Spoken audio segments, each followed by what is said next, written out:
Have you ever wondered why, after more than 2,000 years, people all around the world are still talking to God? What makes this ancient conversation, called prayer, so powerful that it survived wars, revolutions, persecution, and even the rise and fall of empires? Today, we're going to uncover the incredible story of Christian prayer, and how the church founded by Jesus Christ not only survived but faithfully preserved its message, its truth, and its living relationship with God through every generation.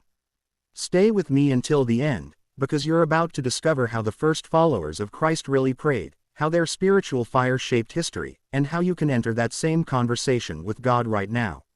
Let's begin. When Jesus walked among his followers, they asked him a question that would change history. They said, "Lord, teach us to pray." And Jesus didn't give them rituals, or ceremonies, or complicated systems. He gave them words of love, simplicity, and trust. "Our Father, who art in heaven."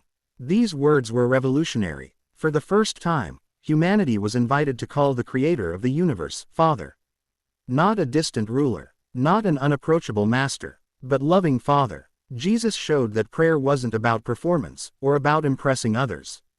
It was about intimacy. When you pray, he said, go into your room, close the door, and pray to your unseen Father. Prayer, in its purest form, is a private conversation between your heart and God's heart. And then Jesus made a promise that still echoes today. Whatever you ask in my name, I will do it. Those words aren't magic. They're in a relationship, a partnership between heaven and earth. After Jesus ascended to heaven, his followers didn't lose hope. They gathered together, not in cathedrals or temples, but in small homes. They prayed, sang psalms, and broke bread together. The book of Acts says, they devoted themselves to the apostles' teaching, to fellowship, to the breaking of bread, and to prayer. This was the beginning of the church, a community of believers who found strength, courage, and love through prayer. They sang ancient psalms, they wrote new hymns, and when their hearts longed for Christ's return, they prayed a single Aramaic word, Maranatha, which means, "Come, Lord." They didn't need elaborate words. They didn't need perfect language. They had the Holy Spirit. They had faith. They had each other. And through persecution, imprisonment, and even death, that spirit of prayer never died. The church endured. The message endured. As centuries passed, prayer began to take new forms, not to replace the old, but to preserve it. By the 2nd and 3rd centuries, Christians began writing down their prayers. One of the earliest texts, the Didache, shows how simple and faithful those early prayers were. By the 4th century, Christianity was no longer persecuted. Churches were built. The Eucharist became the central prayer of the Christian life. Monks and nuns began to sanctify every hour of the day with prayer. The Church, through the guidance of the Holy Spirit, organized these prayers into what we now call the Liturgy of the Hours, ensuring that every generation could continue the conversation that began with the apostles. During the Middle Ages, the Rosary was born, helping ordinary people meditate on the life of Jesus. Mystics like Saint Teresa of Avila and Saint John of the Cross discovered the depths of silent prayer, moments when words fall away and only love remains. Then came the Reformation. Christians began asking questions, returning to the scriptures, seeking the simplicity of the early church. And yet, despite differences, one truth remained unchanged: the call to pray without ceasing. Through every division, every trial, and every reform, the church that Christ founded never stopped praying. Jesus said, "Where 2 or 3 are gathered in my name, there I am in the midst of them." That means something extraordinary happens when believers pray together.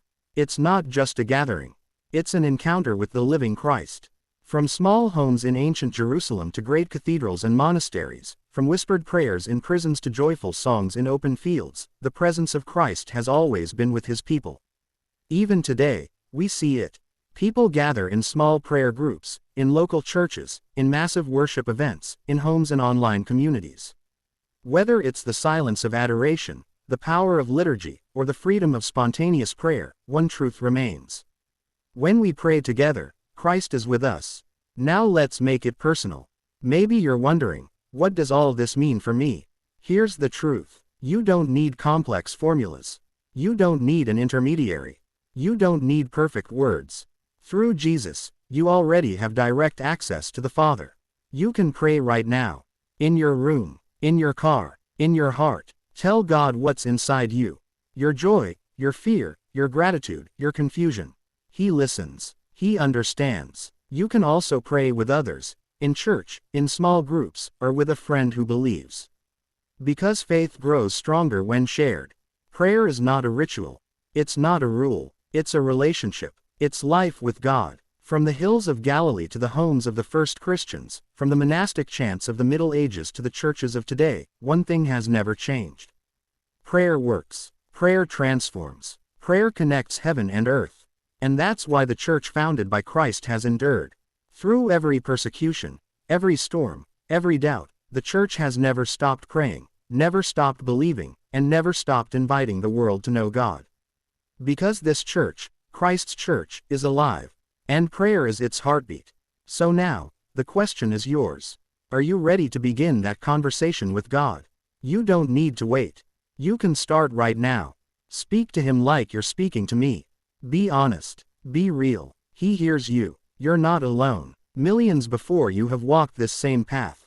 Millions around you are walking it now.